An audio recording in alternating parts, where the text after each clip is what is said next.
যে নিয়মে দোয়া করলে 100% নিশ্চিত আপনার দোয়া কবুল হবেই হবে। আমরা আসলে দোয়া করি কিন্তু আমরা অনেকে নিয়ম জানি না। আল্লাহ রাব্বুল আলামিন কোরআনে কারীমে সূরাতুল মুমিনে বলেছেন 60 নম্বর আয়াতে, উদউনি আস্তাজিব লাকুম, তোমরা আমি আল্লাহর কাছে চাও, আমি আল্লাহ তাআলা তোমাদের চাওয়া পূরণ করব, যা চাইবে তাই দিব। শুধু তাই নয়, রাব্বুল আলামিন বলেছেন উজিবু দাওয়াতাদ দাঈ ইযা দাআন, বান্দা যখন আমি আল্লাহকে ডাকে আমি আল্লাহ তাআলা তার ডাকে সাড়া দিই। ওয়া ইযা সাআলাকা ইবাদি আন্নী ফাইন্নী কারীব, নবী আপনাকে প্রশ্ন করে আমি আল্লাহ তাআলা কোথায়, আমি আল্লাহ তাআলা একদম বান্দার নিকটে রয়েছে। তো আল্লাহ ডাকলে সাড়া দেন, কিন্তু আমরা ডাকার মতো ডাকতে পারি না। ডাকার মতো ডাকলে খুদা কেমনে শুনেন না। প্রথম নম্বর হলো, আমরা যখন দোয়া করব, মুনাজাত করব, আমরা অজু করব, অজু সহকারে মুনাজাত করব। অজু করব, রাসূলুল্লাহ সাল্লাল্লাহু আলাইহি সাল্লাম অজু সহকারে আল্লাহর দরবার মুনাজাত করতেন। দ্বিতীয় নম্বর হলো, আমরা কিবলামুখী হয়ে দোয়া করব, পশ্চিম দিকে আমরা বসে দোয়া করব।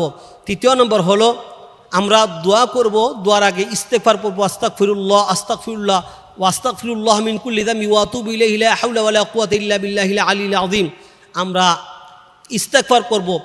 এরপরে সম্ভব হলে সুবহানাল্লাহ 10 বার, আলহামদুলিল্লাহ 10 বার, আল্লাহু আকবার 10 বার।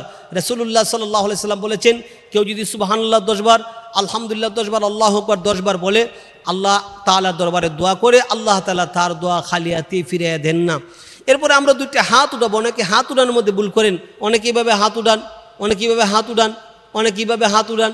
হাত উঠানোর নিয়ম হলো, দুই হাত আমরা আসমানের দিকে রাখবো, হাতের তালু এবং আঙ্গুলগুলো স্বাভাবিক রাখবো, দুই হাতের মধ্যে সামান্য পরিমাণ ফাঁক রাখবো এবং আমরা দুইটা হাত যে উঠাবো, হাত আসমানের দিকে নিয়ে বরাবর বুক বরাবর সিনা বরাবর আমরা হাত উঠাবো। তারপরে মুনাজাত করব। অবশ্যই দোয়া শুরুতে আপনি হামদে বারি তাআলা আলহামদুলিল্লাহি রাব্বিল আলামিন পড়বেন এবং দুরূদ শরীফ পড়বেন।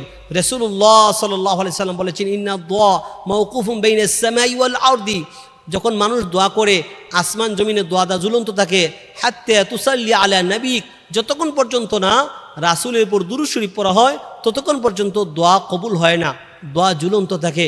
রাসূলুল্লাহ সাল্লাল্লাহু আলাইহি সাল্লামের প্রতি দুরূদ শরীফ পড়তে হবে, হামদে বারি তাআলা পড়তে হবে।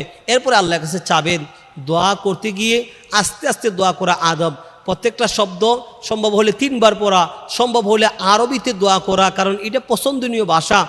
আরবিতে দোয়া করা না হলে যে কোনো ভাষায় দোয়া করলে আল্লাহ তাআলা শুনেন, আল্লাহ তাআলা বুঝেন। এরপরে দোয়ার শেষে হামদে বারি তাআলা এবং দুরূদ শরীফ পড়া, বিশেষ করে সুবহান রাব্বিকা রাব্বিল ইজ্জাতি আম্মা ইয়াসিফুন ওয়া সালামুন আলাল মুরসালিন ওয়ালহামদুলিল্লাহি রাব্বিল আলামিন। এতটুকু বললে হবে, এতটুকু মুখস্থ করা সবার দরকার। এরপরে চেহারা বুকে অথবা মুখের মধ্যে চেহারা মুছা, এইটা রাসূলের সুন্নাহ। আল্লাহ রাব্বুল আলামিন আমাদেরকে রাসূলের সুন্নাহ তরিকায় দোয়া করার তৌফিক দান করুন, আমিন।